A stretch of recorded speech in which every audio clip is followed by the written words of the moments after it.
At Lydia's birthday party, I lost a game. Her male assistant laughed as he announced the punishment. Go date a street punk girl for one day. The kind where you at least have to kiss. The whole room burst into laughter. I didn't respond. I looked at Lydia instead. She took a casual sip of her drink. A bet is a bet. Dominic, she said coolly, you're not trying to weasel out, are you? I smiled. Fine. But one day doesn't really feel like enough. If I'm going to date someone, I might as well date her for a lifetime. Chapter 1. I took out my phone and, in front of everyone, posted on a social media app. Millennial old guy looking to be toyed with by a street punk girl. Online now. Urgent. The attached photo was my Porsche key. The noisy laughter in the private room died instantly. Lydia's fingers tightened around her wine glass, the knuckles turning pale. That glamorous, radiant face of hers collapsed in an instant. Domi, what are you doing? She asked. Phineas immediately put on his trademark fake smile and stepped forward to smooth things over. It's just a game, he said lightly. A joke. Why take it so seriously? As long as everyone's having fun, right? But as he spoke, the corner of his eye unconsciously flicked toward Lydia. The suppressed whispers around us began to buzz like flies. Dominic really can't take a joke. Exactly. He's obviously jealous, putting on airs just to make a point to Lydia. A grown man being this petty, doesn't he know where he is? Probably because President Lin has been getting close to Phineas lately. He can't handle it. He brought this on himself. President Lin hates people who blur personal and professional boundaries. I listened to these shameless comments and sneered inwardly. They had no idea that today wasn't just Lydia Lin's birthday. It was also the 5th anniversary of the day we met. And next month, on the 1st, was the wedding date we had already set. Phineas and Lydia were high school classmates. 3 months ago, after he returned to the country, Lydia personally recruited him into the company under the excuse that the company needs fresh blood. Ever since he became her male assistant, my relationship with Lydia had slowly gone sour. Phineas was extremely good at ingratiating himself. On his first day at work, he brought coffee for the entire office and greeted everyone enthusiastically. He always appeared at exactly the right moment when Lydia needed something, handing her the precise document she was looking for, voicing the exact opinion she wanted to hear. He had a sweet tongue and knew how to flatter people, winning over Lydia's colleagues and close friends alike. Compared to him, I, cold by nature and bad at socializing, stood out as awkward and out of place. On the surface, he always called me Brother Domi, respectful and humble, but the smile never reached his eyes. He would casually bring up anecdotes from his and Lydia's school days. When Lydia was overwhelmed with work, he'd use nostalgic topics to help her relax. Then he'd throw me a look that seemed apologetic but was actually provocative. Lydia's attitude toward me shifted as well, from normal at first, to a gaze tinged with comparison. She would beam over some trivial joke from Phineas, yet brush off the dinner reservations I had carefully planned. She listened patiently to Phineas's blatantly exaggerated flattery, but when I tried to talk about our future, she cut me off with, I'm too tired from work. Just like now, facing my actions, Lydia only looked at me coldly. The love that once filled her eyes had been replaced by impatience, and even disgust. Dominic, she finally said, delete the post. Don't embarrass yourself here. Phineas immediately echoed her words. Yeah, Brother Domi. Hurry up and delete it. It's President Lin's birthday today, don't ruin the mood. He reached out to pat my shoulder, but I sidestepped him. I looked straight at Lydia. I'm embarrassing myself. Didn't you tell me to accept the loss like a man? Phineas's expression flickered. He quickly forced a smile. Brother Domi, I was just saying it offhand, joking around. Why are you taking it so seriously? A joke. I cut him off. Some jokes, if you keep telling them long enough, turn into reality. Just like some people, after pretending for long enough, start to believe they're actually someone important. Chapter 2. The implication in my words was obvious. Phineas's smile froze completely, a trace of malice flashing through his eyes. The murmurs around us grew louder, tinged with the thrill of people eager to watch a scene unfold. Damn, this is getting ugly. Did Dominic take gunpowder today or something?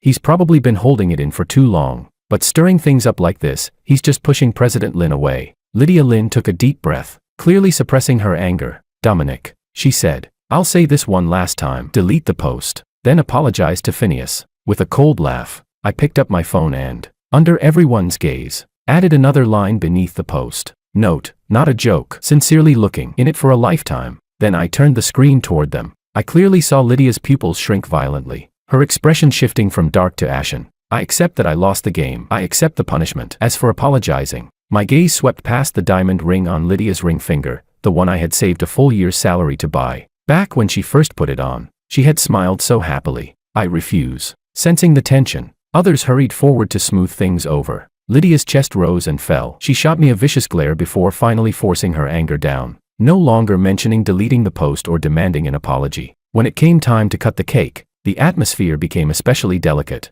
Lydia picked up the knife and scanned the crowd, deliberately avoiding me. Who stood closest? Phineas. Come help me. Phineas immediately stepped forward. My honor. President Lin. He stood beside Lydia Lin, shoulder to shoulder, the two of them gripping the cake knife together. Their movements were intimate, their faces nearly touching. Applause and teasing cheers erupted around them. I stood there, watching coldly, like an outsider observing someone else's story. After Lydia made her wish and blew out the candles, Phineas took a small velvet box from his pocket. He opened it. Inside was a platinum bracelet encrusted with tiny diamonds. Lily, happy birthday. He deliberately used the intimate nickname. His voice wasn't loud, but it carried clearly to everyone nearby. I ordered this bracelet in France last month. I hope you like it. A radiant smile bloomed instantly on Lydia's face. Phineas, you put so much thought into this.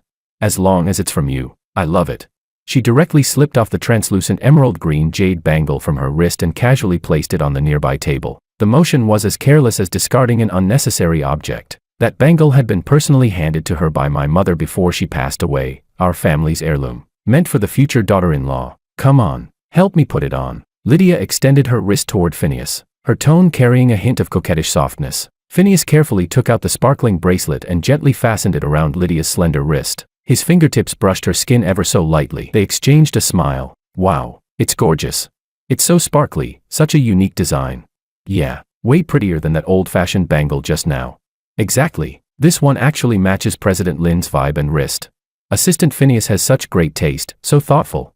Praise rose one after another, each word like an invisible slap, landing crisply across my face. Expressionless, I walked over. While everyone's attention was still fixed on the new bracelet, I reached out and picked up the jade bangle. The noise quieted slightly. Many eyes turned toward me, curious and eager for drama. Lydia noticed my movement too, her brows knitting faintly. I held the bangle firmly in my palm, raised my eyes, and looked at Lydia calmly. My voice wasn't loud, but it cut cleanly through the remaining noise. Since this old-fashioned bangle isn't worthy of President Lin anymore, then it should go back to its original owner, back to my mother. The private room fell deathly silent. Lydia parted her lips, as if wanting to say something, but no sound came out. She probably hadn't expected me to be so direct, especially to bring up my mother. A flicker of darkness crossed Phineas's eyes before he smiled again. Brother Domi, was that really necessary? Lydia was just trying on the new bracelet. Why are you getting worked up over a bangle? Today's her birthday. Wouldn't it be better if everyone just stayed happy? I'm not getting worked up, I replied calmly. Since she doesn't want it anymore, I'm taking it back, so my mother's goodwill doesn't go to waste. Chapter 3. After saying that, I no longer paid attention to the colorful expressions on their faces. I carefully slipped the jade bangle into the inner pocket of my coat, then turned and walked away. Behind me came Lydia's sharp, mocking laugh. Take it back then. You really think I care about that piece of junk? Old and tacky, I wouldn't want it even if you gave it to me for free. It'd just hurt my wrist.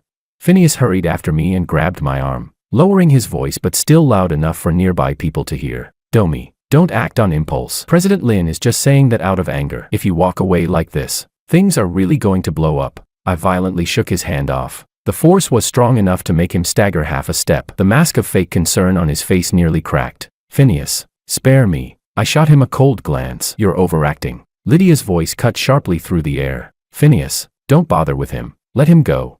I didn't look back as I left that suffocating private room. Outside the hotel, the night wind carried a chill. I leaned against my car and lit a cigarette. Only when the nicotine filled my lungs did the tightness in my chest ease a little. My phone vibrated. Someone had replied on social media. I opened it without even looking at the photos they sent. I shared my location. Come over now. I'll wait. In less than 20 minutes, a girl pulled up on a shared electric scooter and stopped by the roadside. She jogged over and asked tentatively, Brother Domi, is that you?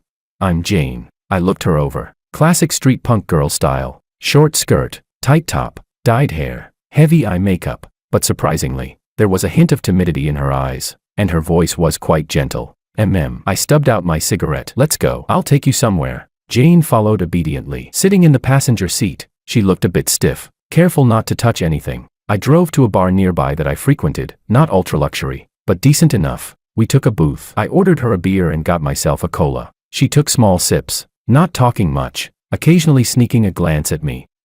She had just started to speak when a familiar wave of noisy voices came from the entrance. I looked up and sneered inwardly, persistent as a bad smell. Lydia, Phineas, and the whole group from the private room filed in grandly. Phineas was leaning close to Lydia's ear, whispering something that finally coaxed a smile onto her face. They soon spotted me, and Jane sitting beside me. Lydia's steps halted. The smile on her face froze instantly, then slowly sank away. Her gaze was like a blade dipped in ice, slashing at me before landing on Jane. A flash of excitement crossed Phineas's eyes, vanishing just as quickly as he switched to perfectly timed surprise and concern. Well, if it isn't Domi. His voice wasn't loud, but it carried far enough for nearby booths to hear. So fast, you already got yourself hooked up with a street punk girl.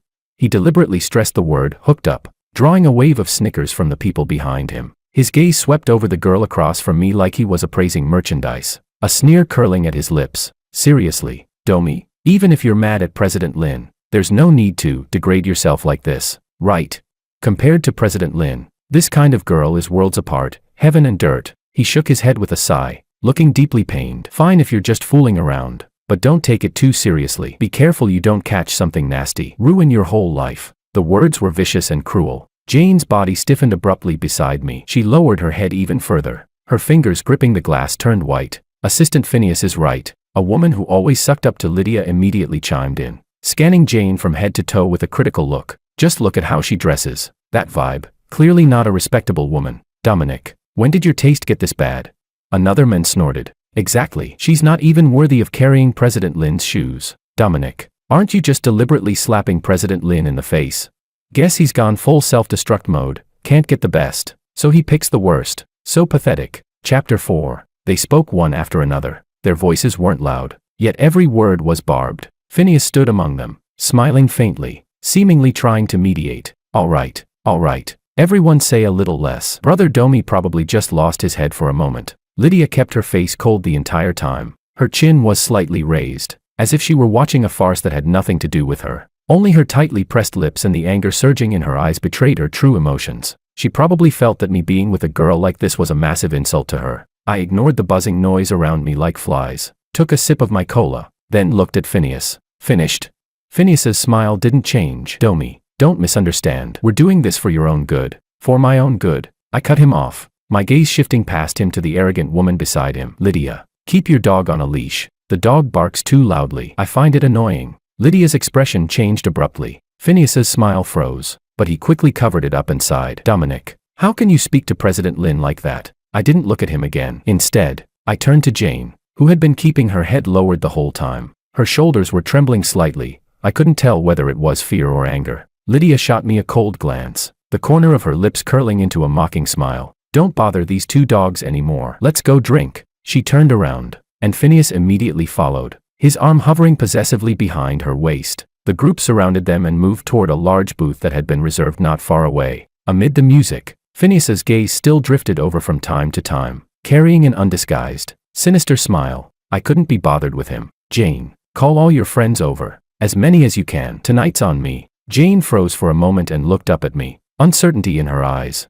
I nodded. Only then did she take out her phone and start typing. Before long, the entrance of the bar became lively. Groups of young women appeared one after another. Each was dressed differently, but all were boldly styled, vivid in color and attitude. They found our booth and squeezed in, laughing and chatting. The once spacious seating area was instantly filled. Jane, is this the handsome guy you were talking about? A girl with bright pink hair leaned in, openly sizing me up. Another girl in a crop top chimed in. Not bad at all. Sis, you got lucky, he really is handsome. They were easygoing and bold, ordering drinks on their own without needing to be prompted, rolling dice, playing games, swaying their bodies to the music. Their laughter was crisp and infectious. The slightly dull atmosphere was instantly ignited, turning loud and full of life. Before long, the energy on our side clearly overshadowed Lydia's group. Laughter, the clatter of dice cups, and occasional cheers blended together. Even guests from other booths began glancing our way. Phineas looked over several times, his expression unreadable. Lydia, on the other hand, kept her back to us the entire time, her posture rigidly straight, never once turning around. I played a few rounds of dice with them, drinking cola whenever I lost, listening to their absurd, light-hearted stories, occasionally chiming in myself. In this simple, even somewhat noisy environment, I felt a sense of ease and happiness I hadn't experienced in years. By the time we wrapped up, it was already deep into the night. I paid the bill and left with Jane. In the parking lot, enemies crossed paths again. Lydia and Phineas had just come out as well and were standing beside their car. Lydia's gaze landed on Jane and me. She let out a cold laugh, the contempt in her tone almost tangible. Dominic, you're really efficient. What? First meeting and you're already rushing off to book a room. Phineas stood beside her without speaking. He just watched us, a faint curve of anticipation at the corner of his mouth. I opened the car door and let Jane get in first. Only then did I turn to Lydia, a careless smile on my face. Why not? Before she could react, I got into the driver's seat, shut the door, and started the engine. The car pulled smoothly out of the parking lot. In the rearview mirror, Lydia stood frozen in place, her face twisted under the dim lights. I didn't go home. Instead, I checked into a nearby 5-star hotel. 2 adjacent rooms, king beds. Jane froze for a moment and glanced at me in surprise, but she didn't say anything, just stood quietly to the side. After the check-in was done, I handed her one of the key cards. Get some rest early. She took it and softly said, "Thank you." I nodded, and we each went into our own room. After showering and lying down on the bed, my phone screen lit up in the darkness. Phineas had posted a new update. There was only one photo, shot from above. He was shirtless, leaning against a headboard, one arm wrapped around a drunken woman. All the worldly warmth I crave, every bit of it is you. I finally waited for you. Thank God I didn't give up. The woman's face was censored, her long hair cascading down, but that side profile, and the familiar background, I recognized it instantly. It was Lydia, and they were in the master bedroom of the marital home I had personally designed. I smiled calmly, liked the post, and left a comment. Since the mood's already set, why not go register your marriage tomorrow?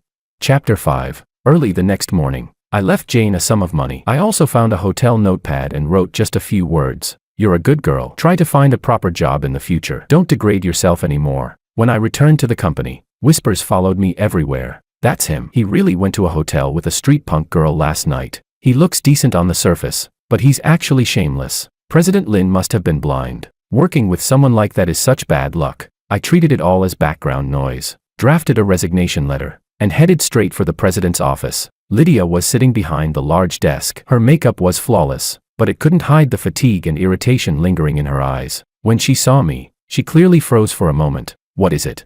I placed the document on the desk in front of her. I'm resigning. Lydia's pupils shrank slightly. She picked up the letter, skimmed it quickly, then suddenly looked up at me, as if she'd just heard something utterly ridiculous. Resigning? Dominic, what do you mean by this? Just because of what happened yesterday?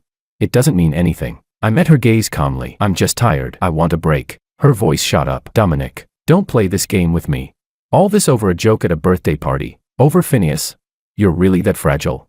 She stood up, her finger nearly stabbing into the resignation letter. 5 years. You've been at the company for 5 years. Yes, 5 years. Since the day we made our relationship official, I had given the best 5 years of my youth, every ounce of talent and energy I had, without reservation, to the Lin Group. I had single-handedly helped lift it from a second-rate company to its current, well-regarded status in the industry. I gave it my all, believing I was building our future. And what did I get in return? The Lin Group doesn't need me anymore, I said flatly. As for why, you know better than I do. I don't know. Lydia Lin suddenly crumpled the resignation letter into a ball and hurled it to the floor. I don't agree, Dominic. You're making a mountain out of a molehill. This is childish. At that moment, the office door was pushed open without warning. Several uniformed police officers walked in, their expressions serious. The one in front showed his badge, his sharp gaze locking onto me. Are you Dominic? A flicker of surprise crossed my mind, but my expression remained unchanged. I am. We've received a report accusing you of suspected rape. Please come with us and cooperate with the investigation. The cold words landed like a boulder dropped into still water. Rape? Lydia cried out in shock. She looked from the police to me, disbelief written all over her face. Who reported this? I did. A smug voice came from the doorway. Phineas walked over to Lydia's side, his face full of righteous indignation. Lydia, Dominic is inhuman. I couldn't rest easy last night, so I specifically had someone look into it. The street punk girl Dominic picked up, she's actually a minor. He'd only known her for 1 day and already took her to a hotel. If that's not rape, what is? The evidence is clear. He must face legal consequences. He turned to the police, looking every bit the embodiment of justice. Officer, it's him. We can all testify, he really did take that girl to a hotel last night. Lydia's face instantly drained of all color. Outside the office, the employees who had gathered to watch completely erupted. The murmurs were no longer restrained. My God, a minor. Dominic is disgusting. No wonder the police showed up. This time, he's completely finished. Chapter 6. I looked at the ugliness on Phineas's face, at the blank shock that had overtaken Lydia's expression. and at the surrounding gazes, some stunned, some openly contemptuous. Suddenly, I laughed. In the deathly silence, under countless eyes, that laughter sounded especially jarring. I didn't look at Phineas. Instead, I turned my gaze back to Lydia and spoke slowly, word by word. Lydia, do you see it clearly now? This is the excellent assistant you personally hired. Then, I voluntarily extended my hands toward the police. My expression was calm, almost carrying a trace of mocking relief. Let's go, officers. I believe the law will clear my name. As for everything else, my gaze swept past Lydia and Phineas, finally settling on the gray, overcast sky outside the window. Let whatever should end. The moment the cold handcuffs snapped around my wrists, Lydia seemed to be pricked by a needle, suddenly jolting back to her senses. Wait. She stepped forward, looking at the police with a complicated expression. Officer, could there be some kind of misunderstanding here? I'm his fiancée. We're supposed to get married next month. Dominic has worked at the Lynn Group for 5 years. He's always been diligent and responsible. And his character has always been good. Her words faltered slightly, as if last night's events flashed through her mind. But in the end, she still said them. Before the lead officer could respond, Phineas cut in first. President Lynn, at a time like this, you're still defending him. This is absolutely not a misunderstanding. He turned to the police, his tone resolute. Officers, many people in our company can testify, Dominic has always been morally questionable. He paused, as if recalling something shameful, then continued. I've personally seen him multiple times using work as an excuse to sneak glances under female colleagues' skirts and at their thighs. And the intern Zara from the marketing department who resigned earlier, she left because she couldn't stand his harassment. Jesse from administration has also complained privately, saying Director Domi was always getting handsy with her. These things were never spoken openly only because of his position and his relationship with President Lynn. As soon as he finished speaking, several colleagues who were close to him, and who had been present at both the birthday party and the bar the night before, immediately chimed in. That's right. I can testify, Dominic really was kind of like that. Yeah. One time in the pantry he accidentally, Anyway, he deliberately stood way too close. It was really uncomfortable. I never thought he was that kind of person. He always acted so upright. A hypocrite. A pervert. Voices overlapped. Accusations piling on, many mouths melting metal. Gasps and deeper waves of disdain rippled through the onlookers outside the office. With every so-called testimony, Lydia's face grew paler. Dominic, her voice trembled. The words almost forced through clenched teeth. I never imagined that you were this kind of person. It's disgusting. I saw the last trace of light die out in her eyes. Phineas supported Lydia's slightly swaying shoulders at just the right moment, his tone heavy with feigned grief. President Lynn, you see his true face now, don't you? Thank goodness he was exposed early. If you'd only discovered this after actually marrying him, then you'd really have nothing left but tears. This is a blessing in disguise.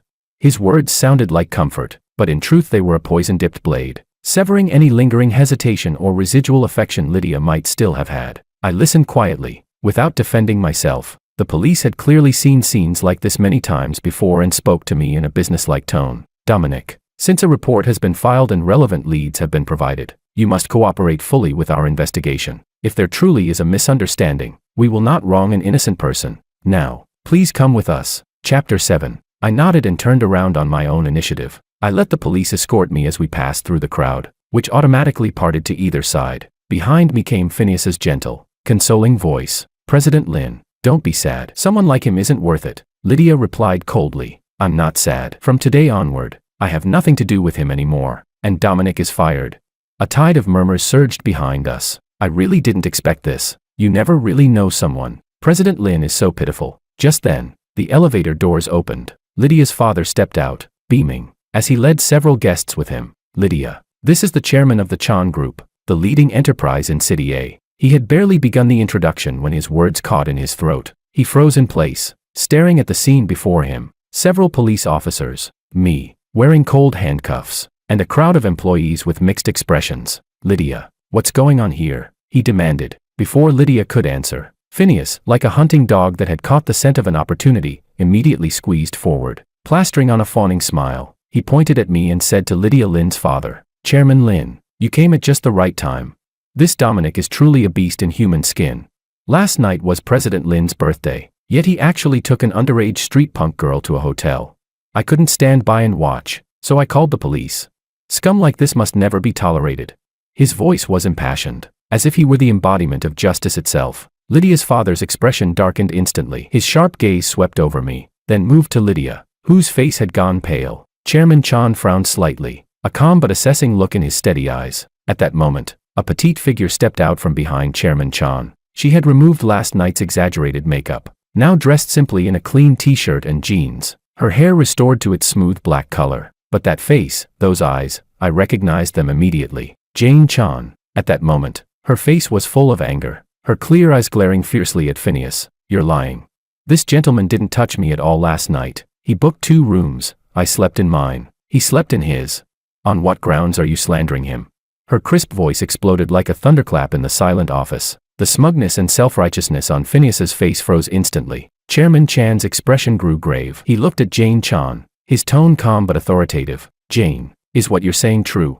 Absolutely true, Grandpa. Jane nodded hard and pointed at me. This Dominic is a good man. He saw that I was young and even advised me to find a proper job and stop hurting myself like that. He even left me money so I could live properly. He's nothing like what that bad man said. She took out the note I had left behind. Cold sweat instantly broke out on Lydia's father's forehead. He looked at me, then at Phineas, and finally his gaze fell on Chairman Chan, whose face had turned steel gray. For a moment, he was speechless. Chairman Chan, there must be some kind of misunderstanding here. The lead officer was experienced and immediately sensed the sharp reversal of the situation. He signaled his colleagues to pause, then walked over to Jane. His tone was serious but gentle. Miss, don't be afraid. Please tell us in detail what happened last night. You're certain Dominic committed no improper acts against you? You slept in separate rooms? I'm certain, Jane replied without hesitation. The hotel front desk can confirm it. He asked for 2 adjacent rooms right from the start. To strengthen her claim, she even gave the hotel's name. The officer immediately sent someone to verify it. The results matched perfectly. The hotel even provided surveillance footage. Finally, Jane produced her ID card. Only then did I realize I hadn't looked closely last night. She wasn't a minor at all. She was already 21. She just had a baby face. Chapter 8. Facts speak louder than words, especially when the facts are this clear and straightforward. The officer's expression darkened. He turned to Phineas, his voice cold and severe. Phineas, you reported that Dominic was suspected of raping a minor. The alleged victim has now personally denied it, and we already have preliminary evidence supporting her statement. How do you explain this? And the conclusive evidence you claimed, what exactly was it based on? Phineas's lips trembled. His eyes darted around in panic, until he finally looked toward Lydia for help. At that moment, Lydia's expression was impossibly complicated. Shock, confusion, shame, and the fury of being deceived all tangled across her face. Assistant Phineas, Lydia's father spoke, his voice heavy with restrained anger. He could no longer allow this farce to offend the Chan family. What is going on here exactly? Speak. Phineas completely lost his composure, stammering incoherently as he tried to defend himself. I just heard it from others. I thought it was true. I was only doing it for President Lin's sake, afraid she'd be deceived, but in the face of ironclad facts, every explanation sounded hollow, even ridiculous. Chairman Chan let out a cold snort, his piercing gaze sweeping over Lydia's father and Phineas. When his eyes finally fell on me, they softened slightly. It seems this was a carefully orchestrated slander. Chairman Lin, the executive assistant your company hired has a serious problem with character. He didn't say much, but every word carried tremendous weight. The police no longer hesitated. The facts were already clear. The lead officer nodded at me, a hint of apology in his eyes. Dominic, we've understood the situation. This was a misunderstanding. You've been wronged. He then gestured to his colleague. The cold handcuffs were removed from my wrists. At that moment, absolute silence fell inside and outside the office. The reversal had come too fast, too dramatically. After the police took Phineas away, the office sank into an eerie stillness. Lydia stood frozen for a long while before slowly turning toward me. Dominic, her voice was hoarse. I'm sorry. I was deceived by Phineas. I misunderstood you. I didn't speak. I just looked at her. My silence seemed to stab her. She stepped closer, her tone growing urgent. I really didn't know he would do something like this. I didn't know Jane was Chairman Chan's granddaughter. What else didn't you know? I cut her off. That Phineas would file a false police report. Or that he would incite colleagues to smear me and turn everyone against me. The few people who had spoken earlier immediately shrank back, cold sweat breaking out on their foreheads. I continued calmly. Let me ask you, if the girl last night had just been an ordinary person, with no Chan family backing her, would you still be standing here today, saying sorry to me? Lydia's face turned deathly pale. She had no answer. Dominic, now that the truth is out, Can't you forgive Lydia? Lydia's father finally couldn't stand it anymore. He frowned, trying to smooth things over. She was misled. Deep down, she must have believed in you. You've been together for so many years, and you're supposed to get married next month. Is it really necessary to cling to such a small matter? Be more generous. A small matter? I laughed, unlocked my phone, and turned the screen toward them. Chairman Lin, please take a look at this first. Then tell me, can this marriage still happen?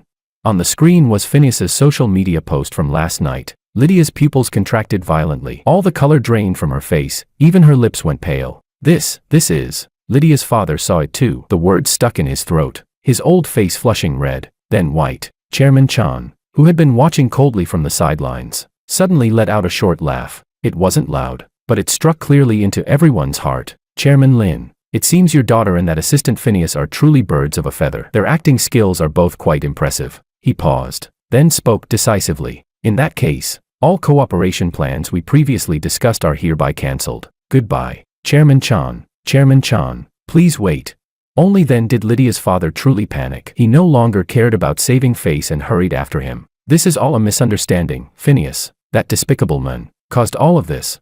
My daughter is young and ignorant. Please give us another chance. Chairman Chan didn't stop. He left only a cold, indifferent back view. Jane, however, didn't follow immediately. She walked over to me, looked up, her eyes sparkling. Dominic, this place is filthy and suffocating. Do you want to leave with us? I looked into the girl's clear, sincere eyes and smiled. All right, let's go together. Chapter 9. I didn't look at Lydia Lin again, nor did I pay any attention to the hesitation in her father's voice behind me, as if he wanted to say something but couldn't. I turned and left side by side with Jane Chan. As we walked out of the Lin Corporation building, the sunlight was a bit dazzling. Chairman Chan stopped, turned back, and looked at me. There was scrutiny in his gaze, and also appreciation. Dominic, what are your plans next? I answered honestly. I haven't thought about it yet. I'll rest for a while first. Grandpa. Jane tugged at Chairman Chan's sleeve. Dominic is very capable, and he's a good person. Our company is short of talent, isn't it? Chairman Chan shot her a look, but it wasn't a harsh one. Then he turned to me. That child Jane Chan has been spoiled by her parents, but she's not wrong. I've looked into you. Over the past few years, Lin Corporation's rapid rise owes a great deal to you. If you're interested, the doors of Chan Group are open to you. Pick any position you like. Salary at the highest standard. The invitation came suddenly, yet it also made sense. I bowed slightly. Thank you, Chairman Chan, for your kindness. I'll give it serious consideration. No rush. Take your time. Chairman Chan nodded, then glanced again at the Lin Corporation building. Some places really don't deserve true talent. My phone vibrated. It was Lydia calling. Urgent. I didn't answer. I blocked the number directly. A month later, Jane Chan and I returned from abroad. When the plane landed, she was still reluctant to end the trip, pulling me along and saying that next time we should go to Iceland to see the aurora. I nodded and said yes. The day after returning home, I reported to work at Chan Group. Chairman Chan arranged for me to be director of the Strategic Development Department, reporting directly to him. The office was larger than the one I had at Lin Corporation, with a broader view, but what I valued more was the clean atmosphere here. In my first week at work, Lydia came looking for me 3 times. I had security keep her out. The work at Chan Group was busier than I had imagined. Chairman Chan gave me a great deal of authority, and I quickly proved my worth. Within 1 quarter, every project I handled exceeded its targets. The veteran board members who had initially complained about me being parachuted in gradually fell silent. Jane often came to the company to have meals with her grandfather, and she would also stop by my office to sit for a while. She no longer dyed her hair in flashy colors. With a simple ponytail, a t-shirt, and jeans, she looked just like an ordinary college student. Only the occasional flash of cunning in her eyes still carried a hint of her former street punk girl persona. One night when I was working overtime late, she brought me a midnight snack. I put down my documents and casually asked, "How's your graduation thesis coming along?" "Passed with excellence." She looked a little smug. My advisor said my social research was very valuable. I smiled, like pretending to be a street punk girl and finding random men on social apps.